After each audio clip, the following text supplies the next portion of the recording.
I know you could not wait for a Friday edition of Red Sox Now, presented by FanArch right here on YouTube.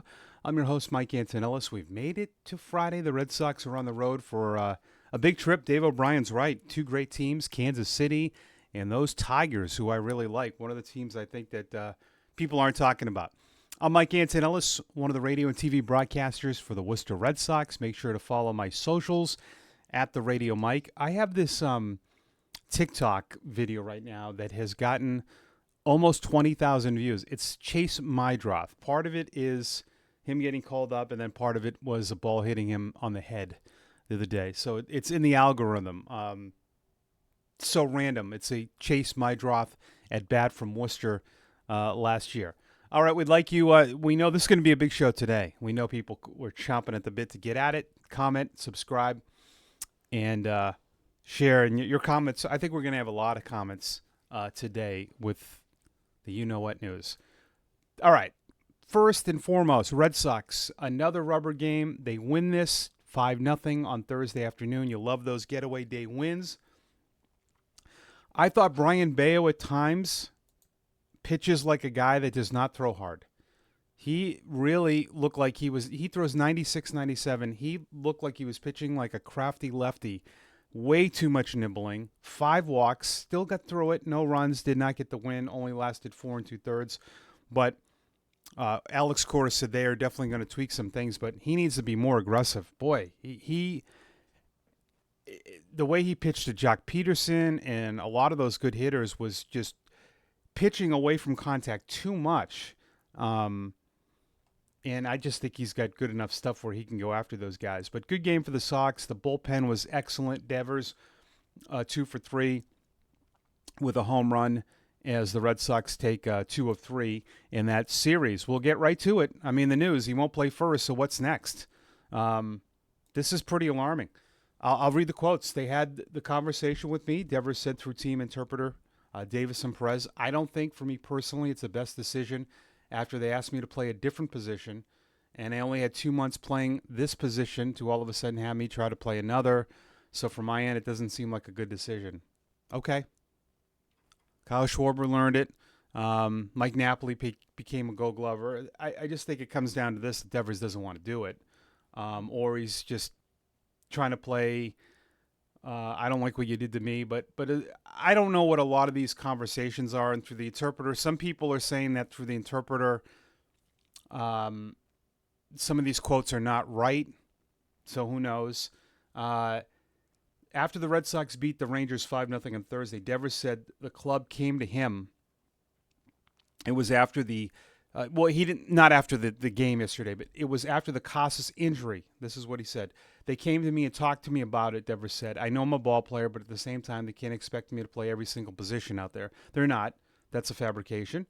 In spring training, they talked to me and basically told me to put away my glove and I wasn't going to play any other position but DH. And if there's a chance he might change his mind, Devers said immediately, no, I don't think so, he said. They've told me I'm a little hard-headed, and they already asked me to change once. This time I don't think I can be as flexible. All right. So feelings are hurt. This whole thing from the start was handled horribly. Horribly from everybody, really from the top. And I don't know all the conversations. Harold Reynolds is claiming that they did talk to him about playing first base in spring training. So I don't know what conversations happened with Bregman. Did they sit him down and said, we're bringing in Bregman to play third? We want you to take ground balls at first because that's not a position we have a lot of depth in. That should have been the conversation. The conversation should have been hard. And I don't know if they didn't have it. They might have, and they might not be telling us. But Devers said, years ago, right? I want this club to spend money. I want this club to win. I want us to bring in players. Well, ironically, they did. That cost you your position. Now, I understand his right to be upset, but you were not good at your position. You have to face facts. I know Tristan Casas said he was. He was not. He was one of the worst defensive third basemen in baseball. That is a position where you're seeing a high-level third baseman. I get Bregman's made some errors, but look at what he's done at that position. He makes some really, really unbelievable plays.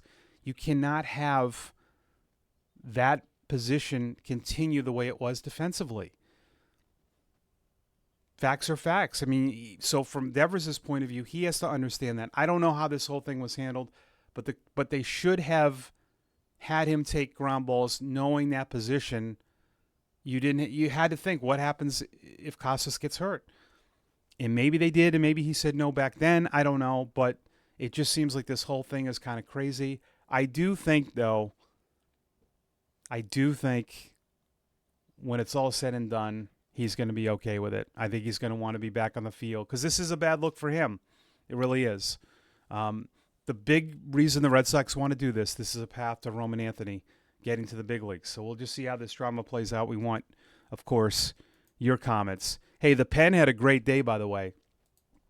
Don't give up on these guys. I know they had a couple of bad games, but Slayton and Whitlock are unbelievable. Slayton ended up with the win. Hendricks looked fantastic pitching in that back end with 2 perfect innings.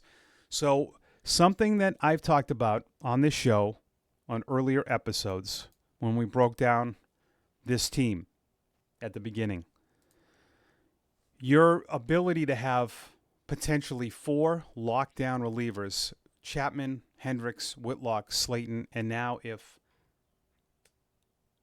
all these other guys can fit in as well with Justin Wilson and Weissert and Bernardino. You have, again, that's why I think this team can be frustrating at times. I think pitching-wise, they are at such a better place, especially when they get Buehler back, if they get Fitz back anytime soon. They've got some strong starters, but I love that bullpen. And to interchange and to use Whitlock, Slayton, and Hendricks in the back end. I'm excited about that. I still think that this is something that is going unlooked, but I love these guys. Slayton, by the way, got his first win of the year. The Red Sox only had 6 hits yesterday, but you're hearing Lou Merloni talk a lot about this guy. It looks different when he doesn't get himself out. I think Cedane Rafaela is someone that certainly at times gets himself out. 2 more hits yesterday, a walk. He's up to 239. If you get 245, 250, 12 homers, 50 RBIs in that defense, he is, without a doubt, your center fielder. I still don't like any scenario where he is a super utility guy. Doesn't make any sense if you think about it. If he's a super utility guy, now asking a young player to be a super utility guy is hard. That means he's going to go into games late defensively. So then who are you taking out? If Anthony is in the big leagues, say Anthony and Meyer are in the big leagues, and you want Rafaela to be a super utility guy, you're taking Duran, Abreu, Campbell, Anthony, and Meyer out late for defense. Maybe in a game that's lopsided, he'll never play. It's not a good idea. Too good of a center fielder, made another unbelievable catch yesterday, and it's just not going to happen. So, by the way, Devers did go 2 for 3, homered, 2 RBIs, a walk. He had a stolen base. He is hitting almost 400, by the way, since that Cleveland series. So that's, the money, the guy's a star. This has got to somehow work out. We want your comments, too, on Red Sox Now. Below, subscribe, comment, and share.